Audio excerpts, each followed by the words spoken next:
판매 장려금 얘기 좀 합시다. 잘 드러나야 돼. 법인세법까지 영향을 미친다.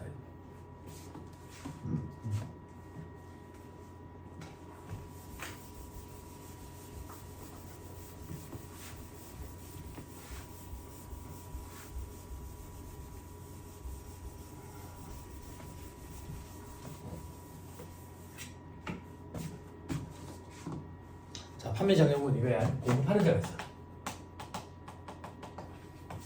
받는 자가 있고, 공급하는 자가 재화를 공급해. 자, 돈은 누가 누구한테 줘야 돼요?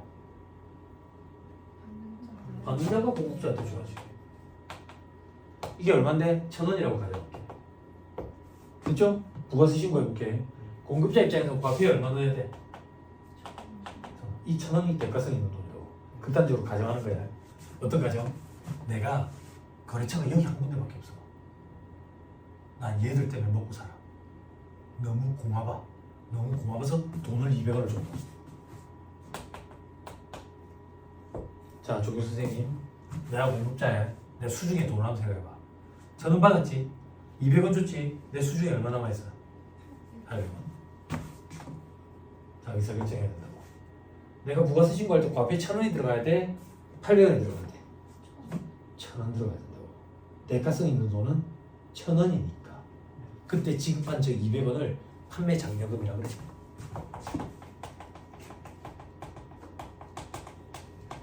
그래서 판매 장려금은 과표 계산할 때 차감하면 안 돼. 됐어요? 네. 됐어요? 네.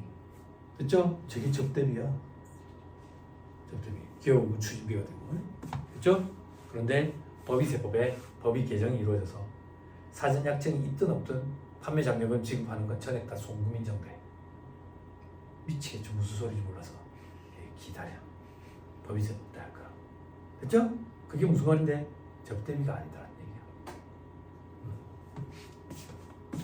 판매비와 관리비로 오면 송금 인정됩니다. 자, 저 밑에 별표시 4번 판매 장려금에 대한 처리 방법이 되어 있죠. 그죠? 공급자가 판매 장려금을 현금으로 지급한대. 현금으로. 과표에서 빼면 안 돼. 동그라미 밑에 판매 장려금을 현물로 지급한대. 내려봐봐. 얘들이 너무 고마워. 그래서 내가 뭔가 사례를 하고 싶은데 돈이 없어. 그래서 나 뭐 판매하는 사람인데 노트북 판매하는 사람이야. 그래서 고마워서 노트북을 줬다. 노트북. 돈으로 줬어요? 물건으로 줬죠? 판매 장려 물품이야. 물품. 됐어요? 누구한테 줬는데? 거래처 사장한테 줬죠. 그죠? 내가 거래처 사장한테 노트북을 왜 줘? 예뻐서? 거래관계를 두텁게 원활하게 하기 위해서. 이게 기업 업무 추진비. 돈으로 줬어? 물건으로. 현물 접대비, 현물 기업 업무 추진비 이렇게 부른다고. 됐어요? 이게 법인세법. 부가세법으로 돌아오자. 부가세법. 거래처 사장한테 노트북을 공짜로 줬네. 사업상 증여. 간주 공급. 공급으로 간주 과표의 숫자를 넣어서 10%만큼 매출세로 내야 되네. 그지? 그지?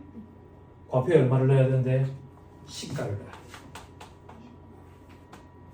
시가. 됐죠? 자, 밑에 사업상 증여 과표에 포함한다. 됐죠? 그 밑에 공급받는 자가 판매 장려금을 지급받는 경우. 이걸 수험생들이 힘들어하더라. 왜 힘들어하는지 모르겠어. 봐봐.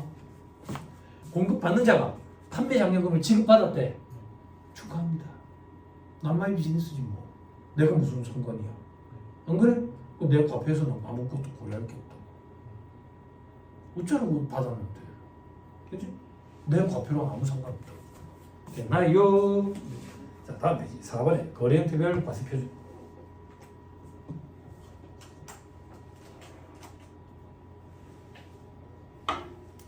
자, 외상 판매 등의 경우 돼 있죠? 그죠? 외상 판매, 할부 판매, 공급 시기 언제인데? 인도일. 인도 시점에 인도한 재화의 총가액이 과표에 들어가면 돼. 그래서 문제 아직 책에 보니까 공급 시기랑 같이 연결해가지고 정리하라고 돼 있지. 그죠? 자, 그 밑에 동그라미 2번. 장기할부 판매의 경우 돼 있지. 완성도 기준 지급조건부, 중간 지급조건부 공급, 계속적으로 재활 용역을 구획할 수 없는 공급, 예에서 계속적 공급. 공급 시기 언젠데? 대가의 부분을 받기로 한 때가 공급 시기고 그때 세금계산서 발급할 때 과표에는 받기로 한 그 금액. 그죠? 밑에다가 쓸까? 받은 금액 X. 받은 금액이 아니라 받기로 한 금액.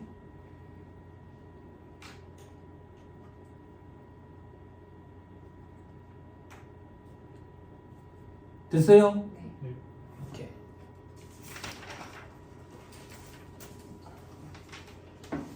자, 그다음 대가를 외국 통화, 기타 외국환으로 받은 때의 과세 표준이 되겠지.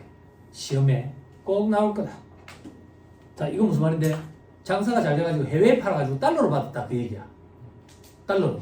그러면 과세 표준에 달러를 집어넣으면 구세청에서 전화가 올 거라고. 장난하냐 이렇게. 그지? 원화로 바꿔야 될 거 아니야. 그지? 그지? 그걸 표시통화라고 그래. 거래는 무슨 돈으로 했어? 쓰지 마. 거래는 무슨 돈으로 했어? 달러로 했지? 기능통화에 얘기한다고. 혹시 설마 처음 들어봐요? 네, 처음 들어보는 걸로. 고급액의 영역이라서 여러분들 들어보신 일이 아마 없을 거예요. 고급액의 이제 표시통화, 기능통화 해가지고 환율평가, 외화 환산하는 파트가 있어요. 그럼에도 불구하고 상식이라고 표현하는 사람들도 제법 있긴 하더라고요. 그렇죠? 아무튼 장사할 때 쓰는 게 기능통화, 세무서에 보고할 때 쓰는 통화, 표시통화. 그래서 달러를 원화로 바꿔가지고 보고를 해야지. 안 바꾸면 장난하느냐고 전화가 온다고. 예? 자, 그때 동그라미 1번, 동그라미 2번이 원칙이야. 공급 시기 이후에 외국 통화, 그 밖에 외국한 상태로 보유하거나 지급받는 거. 그러니까 공급 시기에 물건을 팔았는데 달러로 받았다고. 달러로. 혹은 뒤늦게 돈을 받았대. 달러로. 그랬을 때 원화로 환산하려면 환율을 적용해야 될 거 아니야. 언제 환율을 적용해야 되냐 이거야. 공급 시기에 환율을 적용해야 가장 합리적이지. 왜? 공급 시기의 환율 이후의 환율 변동은 환율 변동분이지 물건값은 아니잖아.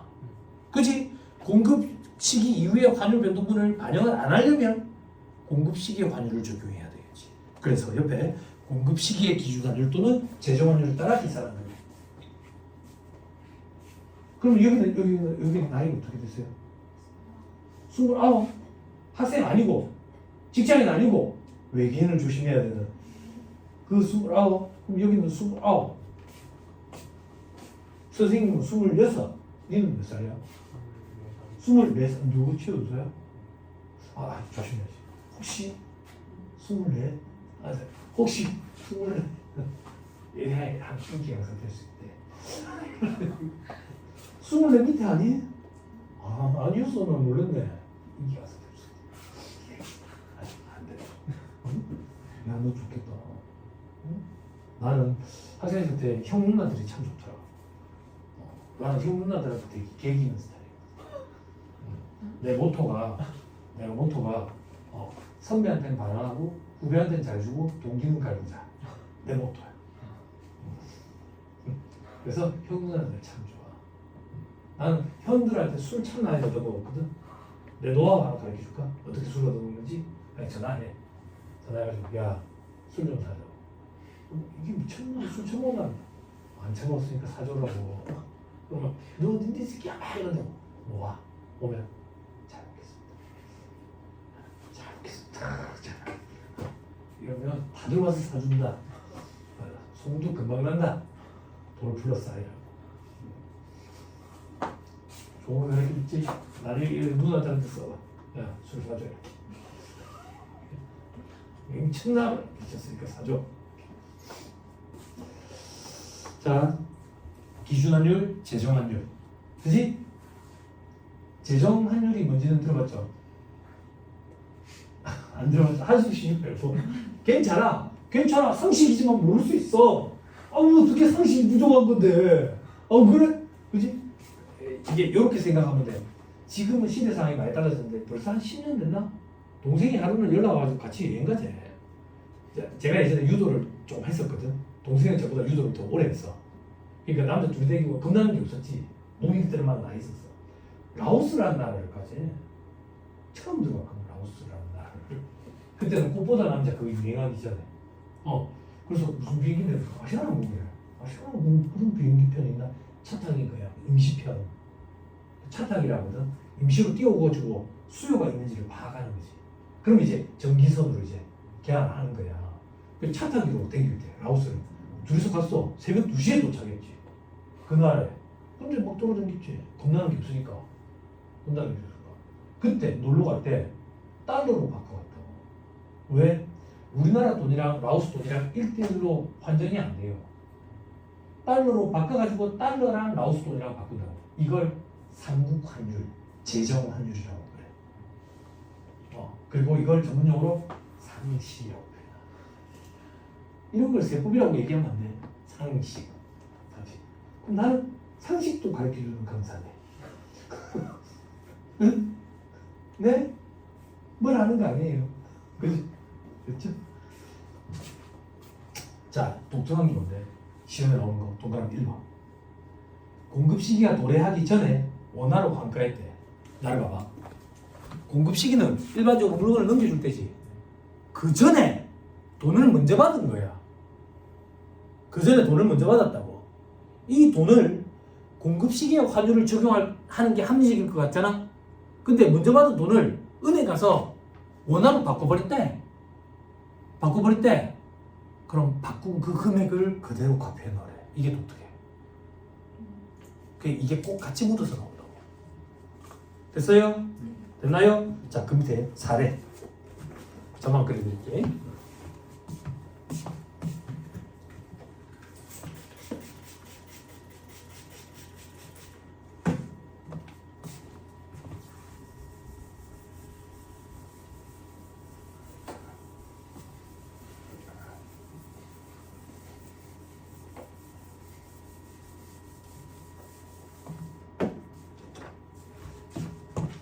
(6월 5일) (6월 10일) (6월 10일)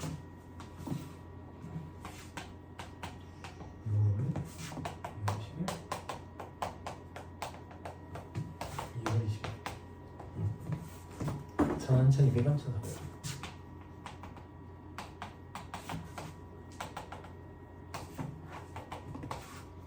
요즘같이 시기네. 좀 아쉽죠. 안타깝지만. 자, 물건을 파는 거야. 물건을 언제 파는데? 2월 10일에 팔아. 얼마치 파는데? 얼마치 파는데? 얼마치? 500불. 500불. 됐어요? 근데 이게 웬걸? 2월 5일에 일부 돈을 먼저 받았대. 일부 돈을 얼마를? 150불을 받았대. 150불. 이 중에 100불은 환전을 한 거야. 얼마로 환전을 했는데? 원화로 했더니 12만 원이래. 나머지 50불은 계속 갖고 있대. 그리고 350불은 뒤늦게 받았대. 언제? 2월 20일에. 칠판. 가장 합리적인 건 뭔데? 공급 시기에 환율을 적용하는 게 합리적이지. 그지? 공급 시기에 환율을 적용하는 게 합리적이니까 달러로 갖고 있는 얘, 그리고 뒤늦게 받은 얘는 요때의 환율을 적용해야 된다. 되나요? 독특한 거 뭔데? 요게 그대로 과표에 들어가야 된다. 그럼 합치면 60만 원인가 봐. 칠판. 수험생들이 어떤 실수하는데? 요거 중에 100달러를 환전을 했대. 원화로. 요걸 곱한다. 곱하면 안 돼. 됐어요? 환전한 그 금액, 환가한 그 금액이 그대로 들어가야 돼. 세법에 그렇게 돼 있다고. 그러면 또 사전지문 원천 복세. 세무사님 이게 말이 됩니까? 이렇게 따져보면 있다고. 뭐가? 이때 환율이 원달러당 환율이 1,000원인데 어떻게 이걸 12만 원을 받을 수 있습니까? 환율 우대 받았겠지. 그런 질문 좀 하지 마. 그러니까 제발 우대 받았겠지. 그지? 그런 거 왜 학생들이 모르는데? 우대 받은 적이 없으니까 모르겠지. 그지? 중앙은행이 뭐 환율도 우대해주고 그런다고. 됐죠? 중요한 건 뭔데? 요게 그대로 들어가야 돼.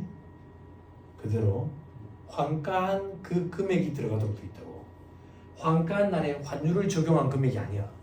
환가한 그 금액이라고. 됐나요? 밑에 괄호 3번 그 밖의 경우. 그 밖의 경우가 뭐야? 보지 말라는 게 그 밖의 경우지 뭐. 됐죠? 넘어갑니다. 아 그런 거 좋아했냐 동우야? 첫날부터 해줄 거를 진작에 얘기하지. 괄호 5번 재화의 수입에 대한 과세 표준이 되겠죠? 수입 재화의 과표 세관적인 징수한댔죠?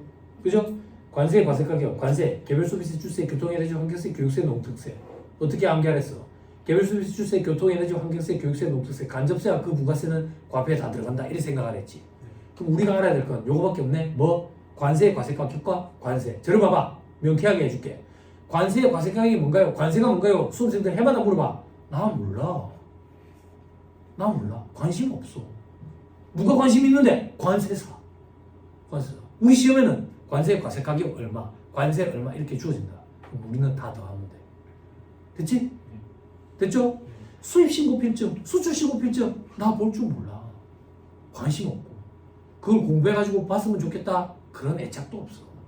거기 필요한 숫자, 날짜 그것만 나는 관심 있어. 그것만. 그럼 그거 볼 줄 모르면 관세사도 아닌데 내가 왜 그걸 볼 줄 아는데? 잘못 찾아온 거지. 관세사를 찾아가야 되는데 세무사를. 난 그냥 관세사 끊어주는 세연계하였어 이런 거. 자 밑에 보세구역과 관련된 거래 A, B, C, D 저만 그릴게요.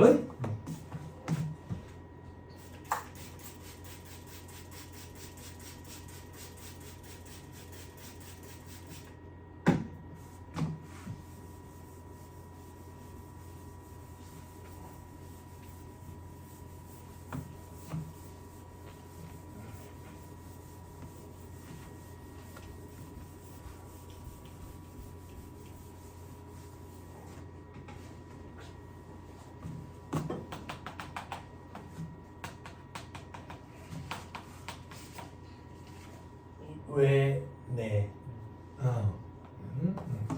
자, 국외에서 국내에 보세구역으로 또.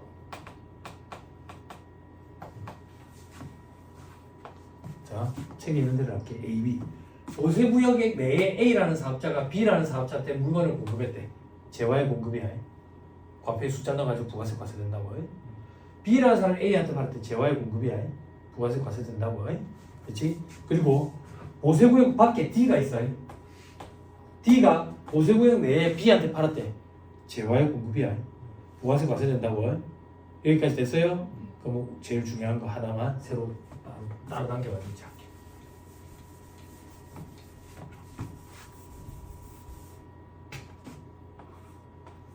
보세구역 내에 A라는 사람이 있는데 보세구역 밖에 C라는 사람 사업자한테 재화를 돈 받고 팔아. 재화의 공급이래. 에? 근데 통관 시점을 붙이지. 그지? 그러면 재화의 수익이 돼. 두 가지가 믹스된 거래가 A에서 C로 나가는 거래라고. A에서 C로 나가는 이 거래는 두 가지로 믹스됐다고. 재화의 수익, 재화의 공급.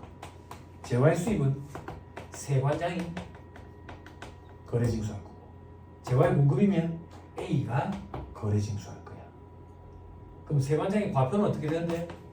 관세, 과세 가격, 관세, 개별 소비세, 주세, 교통에너지, 환경세, 교육세, 농특세.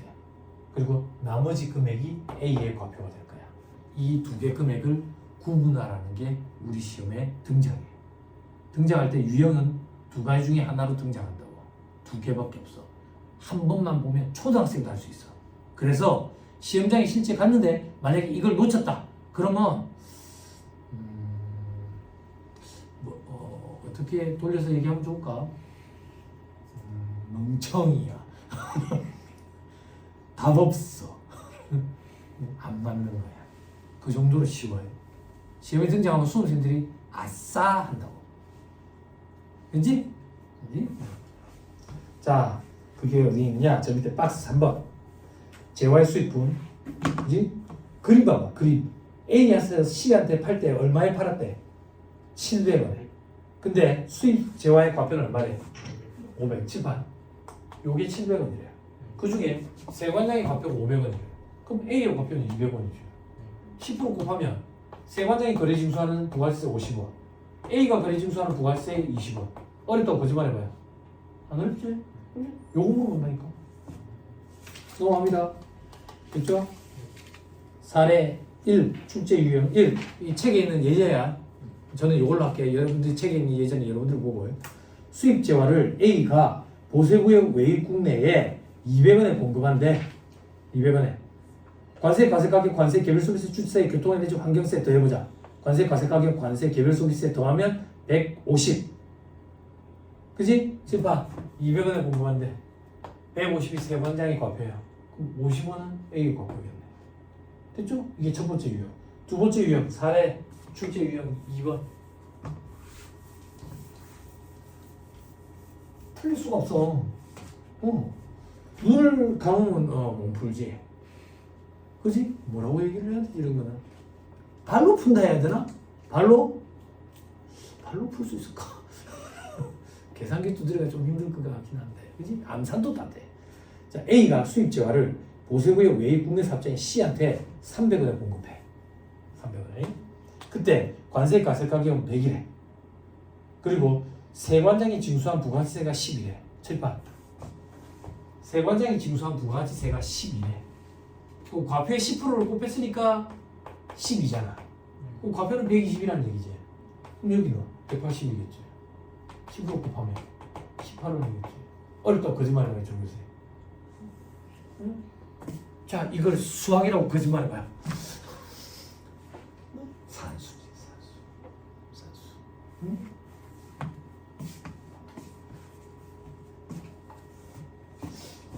됐죠? 됐죠? 자, 그 다음 간주 공급으로 갑시다. 하나만 더 봅시다. 1-102페이지 하나 놓쳤다. 1-102페이지 저 위에 동그라미 2번 체크. 그때 공급 시기는 언제다? 요 얘기야. 재화의 수익과 재화의 공급이 하나는 믹스 됐잖아. 요때가 요 공급 시기라고. 요때가 뭔데? 통관 시점. 됐죠? 통관 시점 공급이 일어나고 재화의 수익도 일어나. 그렇지? 그래야지 같은 날 일어나는 거지. 됐나요? 자, 그 다음 또 넘어갑니다. 1-103페이지 간주 공급.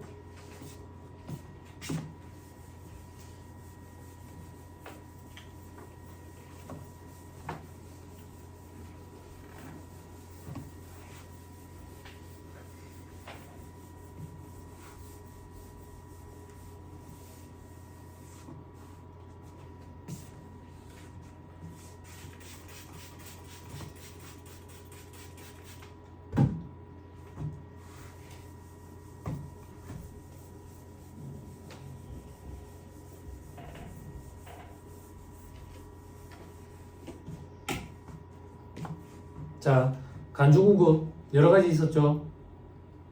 첫 번째 뭐라고 돼 있어요? 판매 목적 타사업자 맞죠? 그 밑에 칸에 뭐라고 돼 있어요? 요게 원칙이에요. 밑에 칸부터 먼저 볼 거예요. 그럼 위 외의 경우는 뭐가 있겠어요? 연쇄 전용, 비용용 소형 차로의 전용, 그죠? 그리고 개인적 공급, 사업성 증여, 폐업시장 존재와, 그지? 간주 공급, 공급으로 간주하네. 그러면 과표의 숫자를 넣어서 10%만큼 매출세으로 내자 그 얘기지. 그지? 그때 과표에 얼마가 들어가냐? 두 개로 나뉜다 그 얘기야. 어떻게? 비상각자산. 비상각자산, 재고자산이라고 생각하면 돼. 상각 안 하는 거. 요거는 시가가 들어가야 된다. 됐어요? 네. 그 밑에 상각자산. 상각자산 밑에서 간주시가가 들어가. 시가로 간주하겠다고. 어떤 금액을? 계산산식이 주어져. 계산산식이.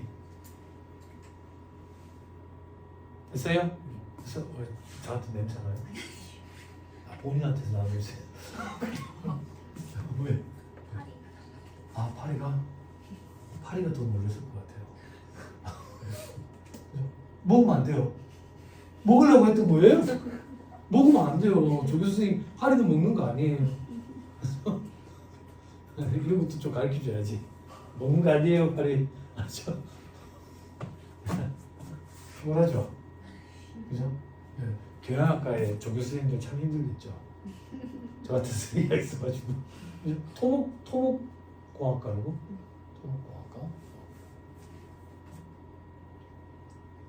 거기 무슨 자격증 있잖아. 토목공학과. 나 공대 잘 모르는 토목공학과에 무슨 토목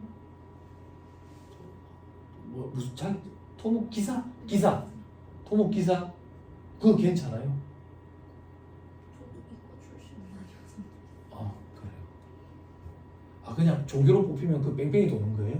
아 진짜? 아 몰랐어요. 아 몰랐어. 그럼 뭐 교보제라든지 이런 거 좀 도와달라고 하면 전혀 모르는데 어떻게 도와줘? 만약에 제 과에 조교 선생님이 있는데 공대 출신이다. 공대 출신. 제가 차변에 뭐 있고 대변에 뭐 있는 거 찾아주세요. 그러면 무슨 소리 전혀 모르겠네. 내가 타는 차를 얘기하나 이러겠네. 기장 옆에 있는 대변함을 얘기하나 이러겠다. 왜 그렇게 되지? 피어나는 대로.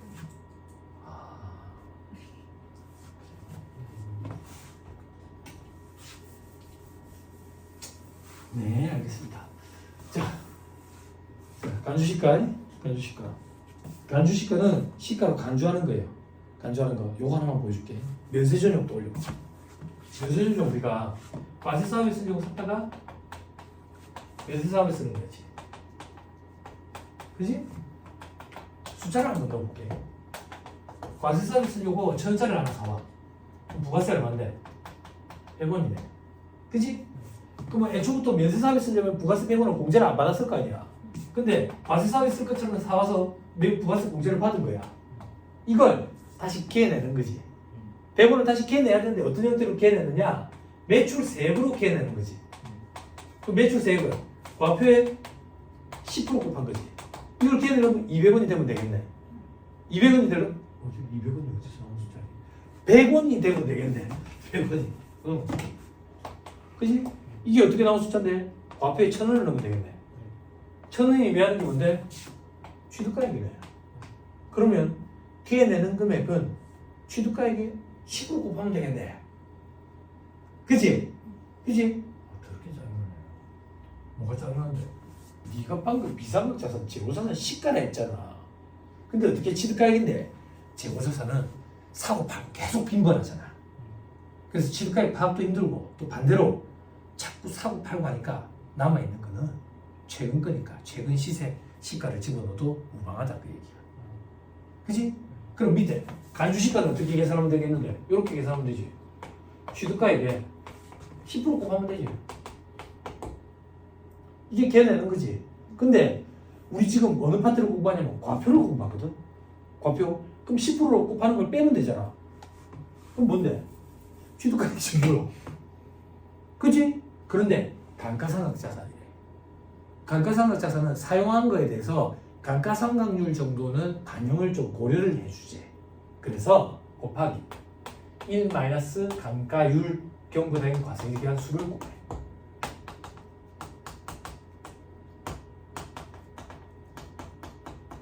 그때 이 감가율은 건물과 구축물은 5%, 기타 유형자산 나머지는 25%를 곱해. 경과된 과세기간 수는 어떻게 곱한대요? 경과된 과세기간, 부가세법상 과세기간은 6개월이잖아. 그 6개월에 당 한 개씩. 1년이면 2개, 1년 반이면 3개 이런 식으로. 근데 문제가 뭔데? 이런 게 문제야. 이 감가상각자산은 4월 1일에 취득했는데 4월 1일, X 1년 4월 1일. 그런데 과세에서 면세를 돌리는 이 면세 전형은 X 3년도 2월 1일에 일어났대. 2월 1일. 그럼 봐봐. 1년, 2년은 채 안 되네. 그지? 근데 1년 반은 넘었네. 이거 계산이 안 된다 그 얘기야. 그래서 가정이라는 거래. 가정. 어떻게 가정하는데? 4월 1일에 취득했다는 얘기는 과세기간 중에 취득했지. 과세기간 개시일에 취득한 걸로 가정을 해. 그럼 1월 1일에 취득한 걸로. 과세기간 중에 간주공급이 일어났지. 과세기간 개시일에 일어난 걸로 가정을 해. 1월 1일에. 그러면 2001년 1기, 2기, 2002년 1기, 2기 4개. 이렇게 한다고. 됐어요? 안 어렵죠? 안 어렵죠? 됐죠? 자, 한번 살펴보자. 시가, 취득가의 감가율 경과된 과세기간 수되어 있네. 밑에 별표시 1번. 취득가액은 매입세액을 공제받은 해당 재화의 가액을 한다. 그래야지 추징하는 개념이지. 매입세 공제 안 받아서 뭐 추징할 것도 없지. 그지? 자, 따라서 취득세는 매입세 공제를 받은 재화의 가액이 아니므로 취득가액에 포함하면 안 돼.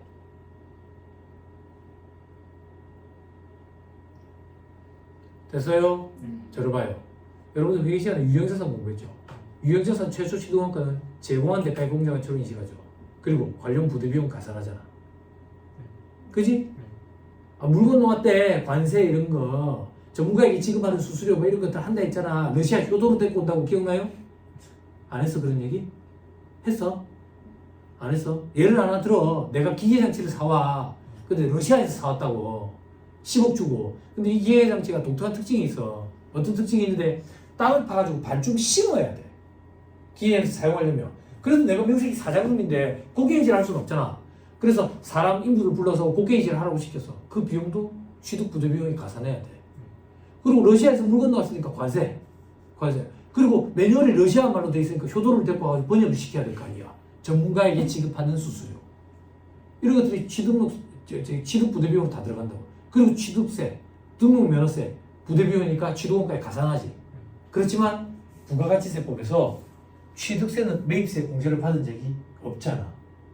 그래서 만약에 취득가액이 10억이고 취득세가 1억이면 회계에서는 11억이 취득가액이지만 여기에 취득가액에는 10억만 들어가야 된다 그 얘기야. 당연하잖아. 됐죠? 오케이 됐습니다. 자 그리고 그 옆에 장기할부 조건 매입 시 매입 현재가치 할인 차금을 계산한 경우에도 그 금액을 포함한 명목가액을 취득가액으로 한다. 현재가치 평가 이런 거 안 키운다. 무조건 명목가액이다. 됐죠? 자, 그 밑에 감가율 건물 구축으로 5%, 그 밖의 자산은 25%. 경과된 과세기간 수 계산 방법. 과세기간 개시일 후에 취득하거나 공급된 것으로 보게 되는 경우에는 과세기간 개시일에 취득하거나 공급된 것으로 본다. 됐나요? 요거 과세기간 개시일에 취득하거나 과세기간 개시일에 면세 전용으로 공급한 걸로 본다. 됐죠? 안 어렵죠? 이거 말고 딱히 합리적인 방법이 존재하지 않으니까 그냥 이렇게 하는 거야.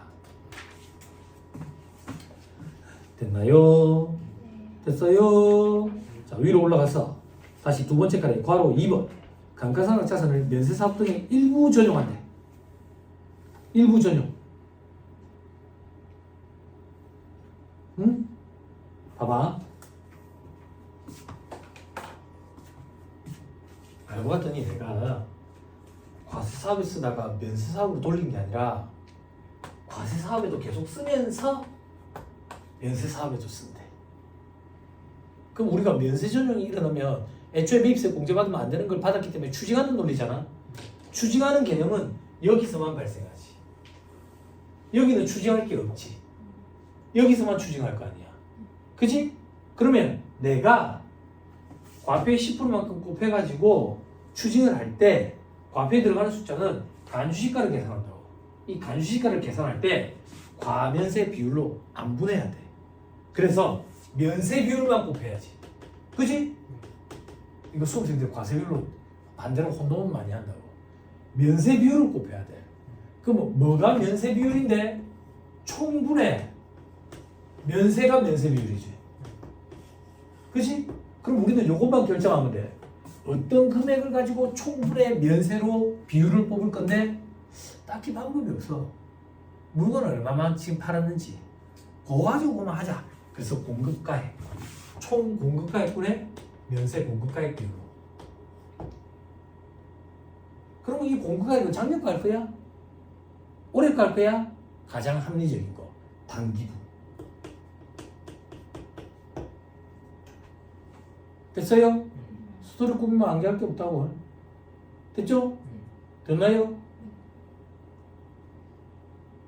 됐어요? 7판. 단기 총분의 면세 공가의 비율을 곱하려고 보니까 맨날 대도 안 하는 거야. 맨날 대도 안 해. 이걸 계산할 때 1원 나오더래. 1원. 그런 거까지 추징할 거냐 이거야. 그게 무슨 말인데? 과세에서 계속 쓰는데 면세로 돌리는 비율이 아주 적어. 그런 경우에는 추징을 안 해. 그러면 얼마나 적어야 추징을 안 하는데? 우리 통계학에 보면 주교성 요건 검토하잖아. 주교성 요건에 그 저기 뭐라지? 그 저기 오차범위 일반적으로 95% 신뢰도에 플러스 마이너스 5% 오차범위 거기서 이 5%가 왔대. 그래서 이게 5%가 안 되면 5%가 안 된다는 얘기는 미만을 얘기하는 거야. 5% 미만이면 이런 안분 계산 안 해. 끝까지 해야 돼. 잘 봐. 5% 미만이면 안 중요해. 안 중요해서 안분을 안 해. 안분을 안 한다는 얘기는 추징을 안 해. 됐어요? 됐어요? 오케이. 잘한다. 그래서 총분의 면세 공급가액이고 별표시 5번에 총분의 면세 공급가액이 5% 미만이면 없는 것으로 본다. 됐죠? 통계에서 왔대. 통계가 웬 말입니까? 나도 잘 몰라. 대학교 1학년 때 교양학 전공으로 들어갔는데 대학교 1학년 때 기초 필수 과목으로 통계학이 있더라고. 통계학이. 근데 교수님 얼굴도 잘 기억이 안 나. 안 들어갔던 것 같아. 시험 들어갔는 거 모르겠다. C 플러스 말이야. C 플러스. 그 교수님도 진짜 보살이지. 수업도 안 들어갔는데 교수님도 내 얼굴은 뭐 거야. C 플러스고야 말이야. 그지? 아 왜? 근데 얼마나 관심이 없었냐면 재수강도 안 했어. 학점 잘 받으려고 재수강하고 그럴 거 아니야. 교수들한테 가면 알아먹은 게 그런 것도 안 했다고. 관심 없어. 학교 다니고 싶지도 않았다고. 오죽해서 뭐 회계 원리 수업 때 교수님이 내 이름만 불렀겠어. 출석 부르는데 교수님이 출석 그때는 사람 이름 불렀거든. 출석 부를 때 내 이름만 불렀다니까. 장교 왔나? 네? 장교 어딨나? 손 들어봐. 내 친구가 지금 세무 공무원으로 있는 친구 제일 됐어. 네? 자네 장교 맞나? 네 맞습니다. 내 친구도 보통 해야지. 그래갖고 내한테 문자 오고 야 이 새끼 교수님이 네 차인데 빨리 들어와라. 그럼 나 이제 과방에서 선배들이랑 있었거든. 스물 들어가지. 그럼 교수님이 수업 끝마치면 장교 따라와. 불려하니 교수님. 야이 새끼야 니는 인마 얘 디스카운트 받고 차 들어와가지고 고시공부 쪽으로 해도 하지도 않고 어쩌고 귀가 두 개니까 이걸로 싹 땄어. 쫙 땄어. 학교가 없어. 그 교수님이랑 학교가 나서 저희 학교 선배님들이 운영하고 계시는 저기 세무법인에 거기서 수습을 받았거든. 어느 날 아침에 출근했는데 그 교수님이 오신 거야. 너무 반갑잖아. 오늘 교수님 안녕하세요. 그러니까 교수라고 얘기하니까 이제 자기가 아는 사람이니까 네 어떻게 되시죠? 이러더라고. 교수님 저 기억 안 나서 교수님 저한테 쌍욕 진짜 많이 하셨는데 이렇게 한번 갚아줬지. 그치? 세상 참 좁지? 나 진짜 그렇게 얘기했다? 교수님 저한테 그렇게 쌍욕을 많이 하시냐고 기억 안 나시냐고 얼굴이 뻘개지더라. 그 한순간을 위해서 공부를 참는 거야. 그 얘기를 하기 위해서 내가 그죠? 애들한테 한마디 하기 위해서 참아내야 돼. 통쾌하지 않냐? 통쾌하네. 직장 그만두고 탁 나왔을 때 내가 한마디 했다고. 호랑이 새끼가 개 밑에서 일할 수 있겠냐고. 그때 탑자가 한창 인기니까. 영업 팀장이라는 사람한테 다시 생각해보라고. 자기가 됐고 꼭 책임지고 진급시켜주겠다고. 지가 먼저 잘린다. 지가 먼저 가서 써주던가. 가서 속으로 한 100번 얘기했지. 비리를 많이 저질렀어. 내가 비문을 많이 갖고 있었거든. 영업팀장이었는데 그 회사 법인카드 가지고 지 차에 기름 엄청나게 많이 집어넣는 거야. 근데 그 사람 원래 강남 부자래. 쪼잔한 게 진짜. 근데 내가 소름 돋았던 게 뭔지 알아? 전무님 마지막에 면담하는데 나 아무 말도 안 했거든. 전무님이 영업팀장이 그런 거 하고 다니는 거 내가 다 알고 있다. 이러는 거야. 나 순간 당황했다고. 그런 말을 꺼내지도 않았어. 그런데 너가 나중에 조직의 중간관리자 혹은 오너가 되는 일이 생기면 내 마음을 이해할 거다. 딱히 대체할 수 있는 사람이 지금 없어서 그냥 보고 있는 거다. 이렇게 얘기하는 거야. 그러니까 내 지금 생각이 전무님이 내가 빈문을 관리하니까 알고 있을 거라고 생각했나 봐. 근데 나 한마디도 안 했거든. 근데 더 소름 돋는 게 뭔지 알아? 아무 말은 안 했어. 네 알고 있습니다. 그런 얘기도 안 했다고.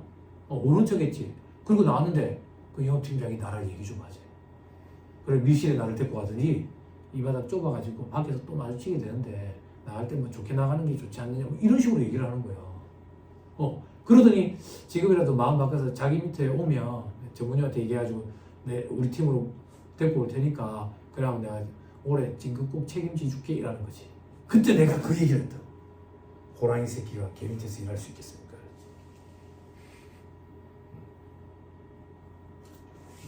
그리고 나서 얼마나 마음 졸였겠어.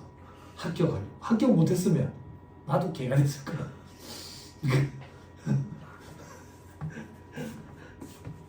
그러고 나서 전무님이 그 집안에 상이 나가지고 감사하니까 그 병원에 갔다고 서울 삼성병원에서 장례식을 하시는데 그 지하에 이제 그 연예인들 장례식 많이 하는 그 병원에 지하에 에스컬레이터 길게 타고 내려가거든. 쫙 타고 내려가는데 거기 이제 영업팀장부터 기획팀장까지 쫙 다 있더라고. 직장 그만뒀을 때 정장을 입고 내가 갔지. 종문하러 딱 갔는데 우리 영업팀장 그게 내를 알아보더라고. 야, 너 왔네? 오랜만이라는 거야.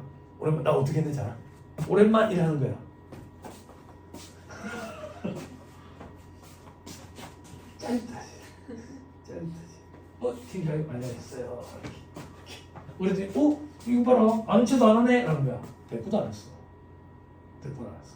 근데 마음 한켠으로는 불안했지.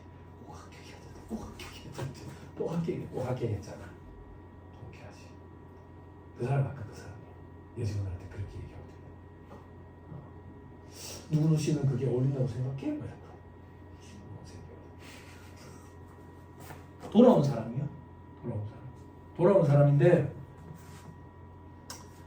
나랑 동갑내기인 그 인사팀의 직원들한테 막 추근대고 그러는 거야. 물론 그래 그런 마음이 생길 수도 있지.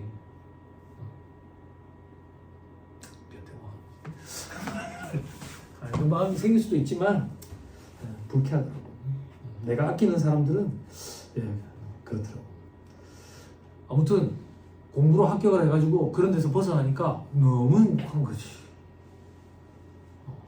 한동안 잊고 지내다가 여러분들이 그 기억을 다시 상기시켜 주니까 오늘 너무 통쾌한 거지. 나도 정말 잘했네. 호랑이가 개 밑에서 일할 수 있겠습니까? 이런 말 나 진짜 그거 말 정말 잘한 것 같아. 그 얘기 안 했으면 나 두고두고 후회했을지도 몰라. 타짜란 영화가 그때 흥행을 해줘서 너무 감사하네.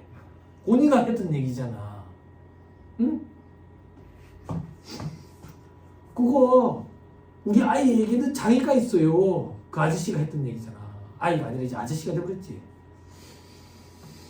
자, 됐습니다. 다시 돌아와서 제일 위에 판매 목적 자기의 타사업장 반출, 직매장 반출, 그렇죠? 원칙 재화의 법인세법 소득세법상 취득가액. 옆에 보니까 매입세 공제받았는지 무관하다. 당연하지. 취지 자체가 다르니까. 그렇지? 자, 잘 따라와. 동그라미 2번에 취득가액에 일정액을 더해서 공급하는 경우에는 일정액을 더한 금액이래. 그러면 공급가액이라는 얘기야. 됐어요? 들어봐봐. 조 교수님 헷갈린다. 취득가액이 원칙이라는 얘기야. 근데 취득가액에 일정액을 더해서 공급하는 경우에는 공급가액이라는 얘기는 공급가액이 우선한다는 얘기라고. 그죠? 취득가액이 원칙인데 공급가액이 존재하면 공급가액이 우선한다고. 그런데 수험생들은 항상 시가를 집어넣어요. 됐죠? 주의해야 돼. 어떻게 하면 주의할 수 있는데 아까 취지. 요거에 대한 요거를 깨내는 거니까 요게 들어간다. 이렇게 생각하면 좀 편하다고. 됐죠? 오케이. 됐습니다. 그 밑에 개별소득 수출세, 교통에 대해서 환경세가 부과되는 경우에는 다 더한다. 그냥. 됐죠? 됐습니다. 그 다음 1-105페이지 부동산 공급 임대.